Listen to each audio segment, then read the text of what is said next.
Stories of ghosts, monsters, and supernatural beings lurking in the dark is a common story used by the elderlies to scare misbehaving children. Such tales are infamously referred to as the boogeyman, the supernatural being who likes to punish and kidnap misbehaving children. The purpose of telling such tales is intended purely to scare children so they would listen to adults more readily and easily.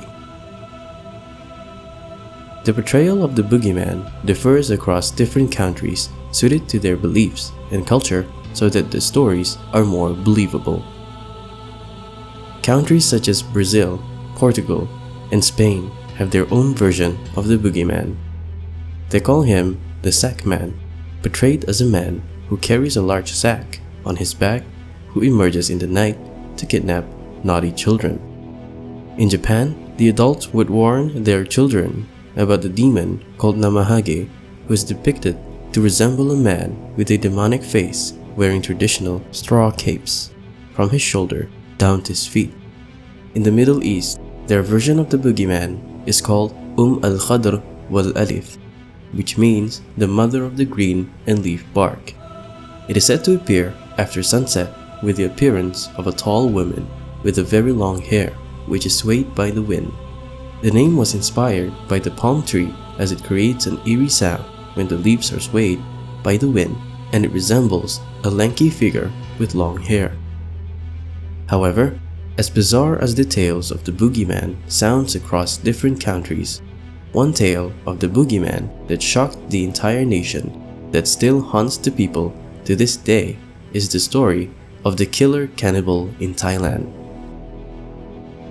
In today's episode, we are going to talk about the story of sae-ung, the child eater.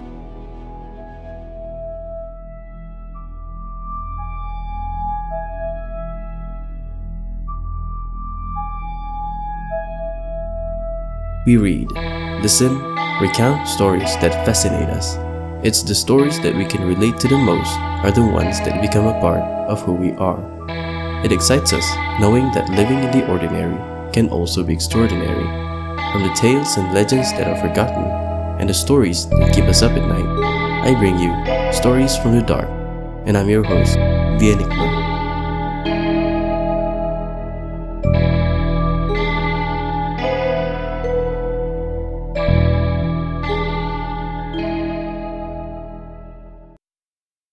Running errands is a common routine for the 8-year-old Boon.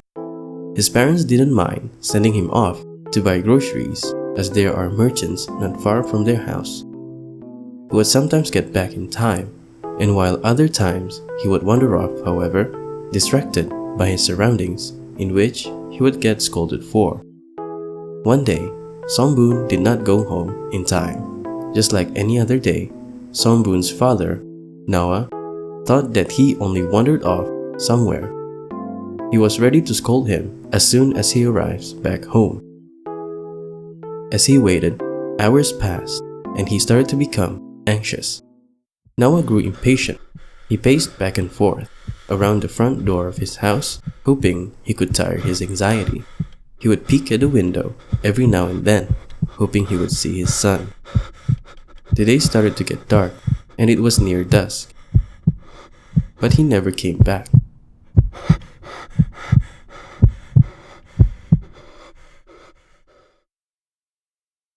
Noah alerted his friends to help him find his son. He told them he might be lost from wandering around in the nearby woods, whilst his friends were scattered around town asking people if they've seen Boon. Noah went and retraced his son's footsteps, so he went to the gardener nearby to ask if Boon ever went to buy any of his vegetables that day. Noah found the gardener to be burning a pile of brush at the time. As he came closer, he noticed an odd object was noticeably protruding. His anxiety turned into horror. He couldn't believe what he saw. It was a small leg, similar to Boon's.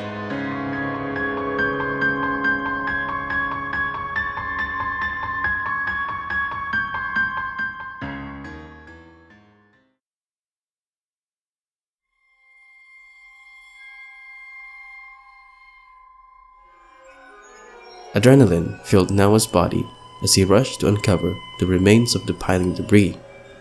It was, without a doubt, Songbun's half-burned flesh.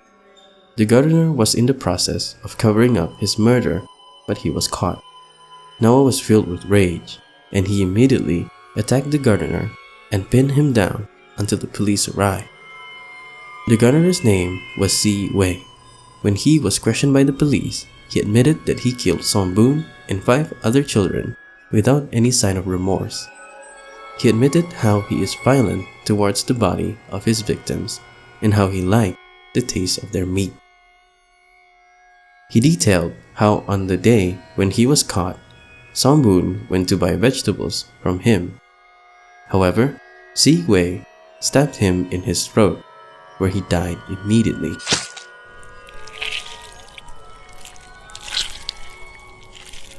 Sae-ung proceeded to wash his body, cut out his liver, heart, and kidney. The rest of his organs were stored in his kitchen cupboard for later consumptions. sae-ung said he killed the other children in the same fashion, except for 6-year-old Moichu Sehua. He said her heart was too small for a meal, so he feasted on her esophagus instead. It tasted delicious, said sae-ung. Her body was found dumped near railroad tracks. When he was on trial, he didn't fight for his innocence, but rather he freely discussed his murders in court. The trial lasted for 9 days, where he was initially sentenced to life in prison. However, was appealed by the prosecutors. Mandatory clemency is not applicable in this case because of the overwhelming evidence that is enough to convict sae-ung of his crimes. sae-ung was locked in northern Bangkok, Bang Kwang prison. His death sentence was carried out under the order of Field Marshal Sarit Tanarat, who ruled the military junta at that time. He was executed on September 17, 1959 by a firing squad. This terrified the people. The story made it to the front page of the news. He was nicknamed the murderous cannibal, which eventually became synonymous to Thailand's boogeyman.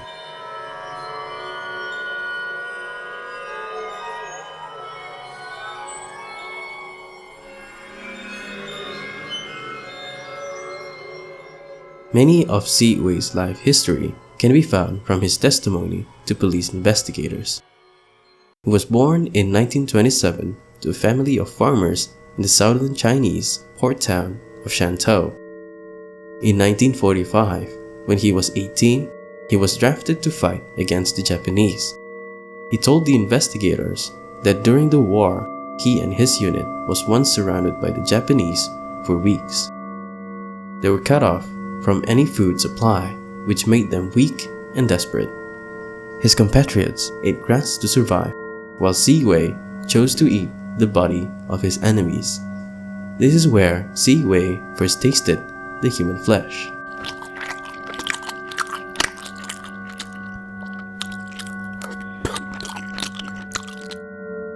After the war ended, sae-ung went to Thailand using a cargo ship along with millions of other Chinese immigrants around that time.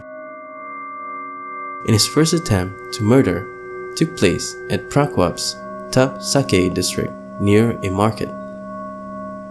It was on the night of April 10, 1954, where sae-ung dragged 8-year-old Bangon Pamonsut to the woods by biting her on the throat, but she luckily managed to escape.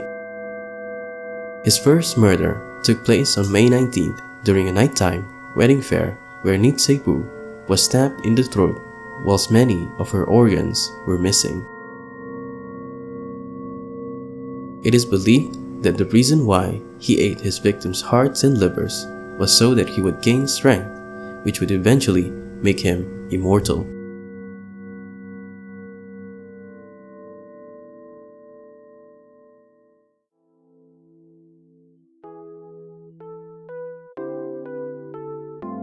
This is a belief that is practiced in Southeast Asia, which is associated with black magic.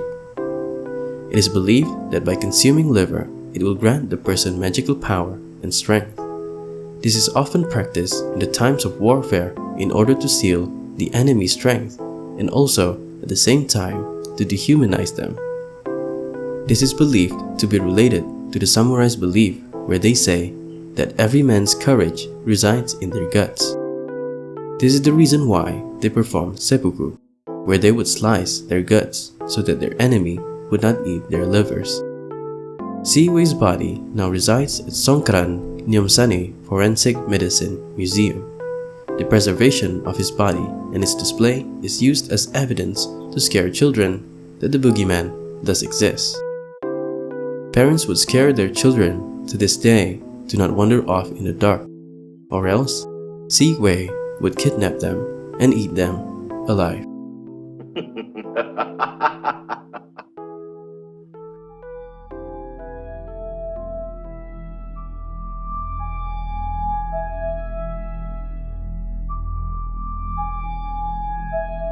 If you enjoyed this video, make sure to hit subscribe and turn on your notification bell.